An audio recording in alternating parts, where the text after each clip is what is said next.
apa saja. Yang pertama, buat tujuannya. Tujuan kita melakukan aksi nyata ini. Tadi kan kita sudah ada dipilih ya, kalau topiknya misalnya tentang Merdeka Belajar. Pilih tujuan kita ini adalah untuk melakukan penularan pemahaman tentang kurikulum Merdeka, responden kita siapa, tujuannya seperti apa, seperti itu. Kalau misalnya, kalau saya kan, saya sampaikan tadi, karena saya, kalau bahasa Jawanya ngiras-ngirus, atau sekalian ya, sekalian saya membuat aksi nyata, sekalian itu program sekolah, maka saya buat itu dengan in-house training, itu sudah dengan penuh pertimbangan. Kalau misalnya Bapak Ibu cuman hanya melakukan aksi nyata untuk pribadi Bapak Ibu atau dengan teman sejawat lainnya, boleh dengan hanya ngobrol pintar, ngobrol bareng gitu. Jadi tidak harus menghabiskan dana yang besar juga Bapak Ibu. Yang penting tujuannya kita udah tentuin. Ini saya mau menularkan pemahaman saya kepada siapa? Kan penularan pemahaman itu boleh ke siswa, boleh orang tua, boleh guru, boleh masyarakat. Jadi kita boleh banget gitu kemana respondennya. Jadi di tujuan ini yang harus kita jelaskan. Ya, tujuannya siapa yang mau jadi sasaran kita. Setelah kita dapatkan tujuan, maka buatlah rencananya. Kalau kita tadi mau membuat in-house training, maka ya saya harus mengidentifikasi kebutuhan-kebutuhannya itu apa saja.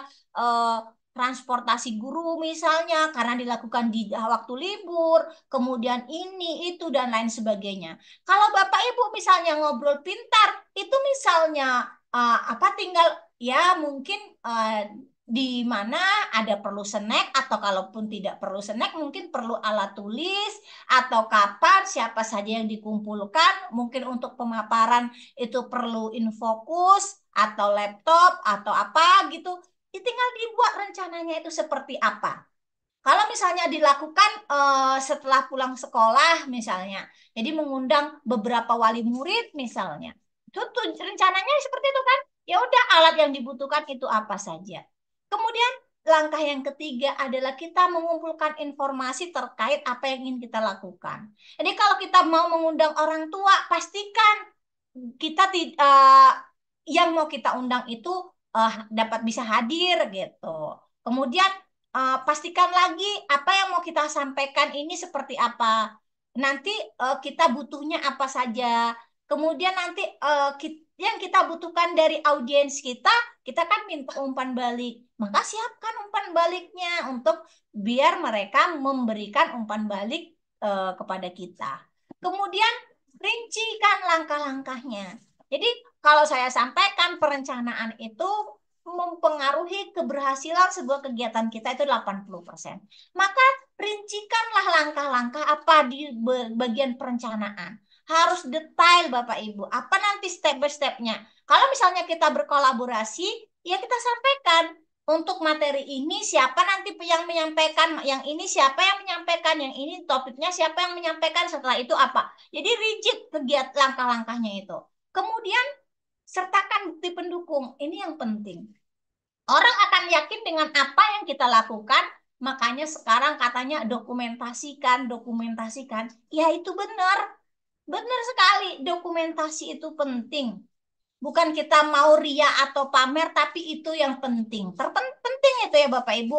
Fotokan, biar orang yakin. Jadi memfotonya juga ada tekniknya. Dari depan sekali, dari nampak kita sama audiens kita, dari belakang nampak audiens dan kita. Jadi orang bisa dari gambar itu bisa menceritakan kita benar-benar melakukannya. Jadi tidak hanya sekedar ambil foto aja. Begitu cara membuat apa ya bukti dukungnya tadi. Kemudian buatlah refleksi dan umpan balik, Bapak Ibu jangan lupa. Setelah selesai kegiatan, kita minta kepada audiens untuk memberikan umpan balik. Kitanya melakukan refleksi dari kegiatan yang sudah kita lakukan. Itu penting. Nah, jadi karena di setiap aksi nyata nanti ada refleksi dari kita dan ada umpan balik dari audiens. Jadi seperti itu, setelah selesai file apa yang kita lakukan itu dibuat di dalam PDF. Kalau saya gampangnya saya kadang biasa menggunakan Word nanti fotonya tinggal tempel-tempel, baru selesai itu saya jadikan PDF. Atau kalau misalnya apa, saya dari PPT, tempel fotonya, jadikan PDF. Tapi kalau Bapak Ibu yang pinter, kreatif, boleh menggunakan Canva, boleh menggunakan media yang lain yang mungkin akan lebih menarik tampilannya. Silakan saja, nggak dilarang. Dan yang terpenting kalau kalau saya sih, yang penting esensinya sudah kena, insya Allah akan divalidasi oleh validator. Jadi seperti itu Bapak Ibu. Setelah kita lakukan aksi nyatanya itu selesai, maka tinggal saatnya kita mengupload dokumennya. Jadi upload dokumennya seperti biasa, tinggal buka PMM, login dengan akun kita. Setelah itu pilih topiknya, mau yang dibuat aksi nyata itu apa, diklik aksi nyata, pilihannya tadi sudah, tinggal mulai melengkapi. Kalau sudah mulai melengkapi kita klik, maka kita harus checklist ketiga ini ya. Nah, checklist baru kita klik iya dan lanjutkan, maka kita diarahkan ke tempat ini. Kita harus pilih file kita yang sudah kita jadikan PDF tadi, kita beri judul aksi nyata. Contoh judul aksi nyatanya adalah pelaksanaan in-house training di SMP Negeri 1 Sinabe 1 Atap. Itu karena contohnya saya. Kalau Bapak Ibu misalnya ngopi kurma, ngobrol pintar seputar kurikulum Merdeka, boleh ya. Baru ceritakan deskripsinya. Ini ceritakan deskripsi yang kita lakukan itu apa aja, ya. Kemudian nanti refleksinya juga. Ini kita hanya tinggal yang tadi saya katakan, kalau di di deskripsi sama refleksi itu kita tinggal mengisi atau menjawab pertanyaan yang ada di sini. Deskripsi ceritakan ini, ya udah tinggal kita tulis satu dua apa.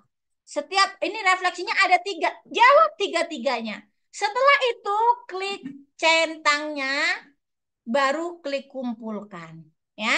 Setelah diklik kumpulkan, ya udah nanti tinggal judulnya di situ menunggu validasi warna kuning. Jadi kalau memang masih menunggu, sabar saja. Tadi saya sampaikan. Supaya tidak lelah menunggu, kita cari aktivitas lain dengan membuka topik yang baru gitu. Jadi kalau misalnya ada nanti tidak diterima atau ditolak, artinya ada revisi. Ya revisi aja sesuai dengan apa yang eh, nasihat atau apa saran dari tim validator. Kalau misalnya, tapi kalau saya sarannya kemarin cuman jangan buru-buru melakukan aksi nyatanya, perlu perbaikan, jangan terburu-buru, lakukan sesuai ini. Jadi intinya tinggal kita buka lagi aja petunjuk yang tadi. Nah, kalau saya seperti itu cuman bahasa dari validator. Jadi setelah itu kita lakukan lagi perbaikan, upload ulang. Di-upload ulang sudah kita rasa benar, sudah sesuai semuanya, tapi masih ditolak, maka Bapak Ibu boleh ajukan banding. Kalau misalnya ajukan banding, nanti akan divalidasi oleh validatornya. Nanti kalau memang bisa diterima, diterima. Kalau katanya perlu perbaiki, ya diperbaiki. Seperti itu. Baru terbitlah sertifikat. Jadi memang Bapak Ibu, kita untuk bisa melakukan aksi nyata yang lolos validasi memang tidak tidak sebenarnya tidak sulit, tapi itu tadi perlu kehati-hatian, lebih teliti karena menunggunya itu yang lama Bapak Ibu. Ya, kalau sebentar itu nggak apa-apa, kalau nunggunya lama kan sayang banget kalau kita mengerjakannya asal-asalan.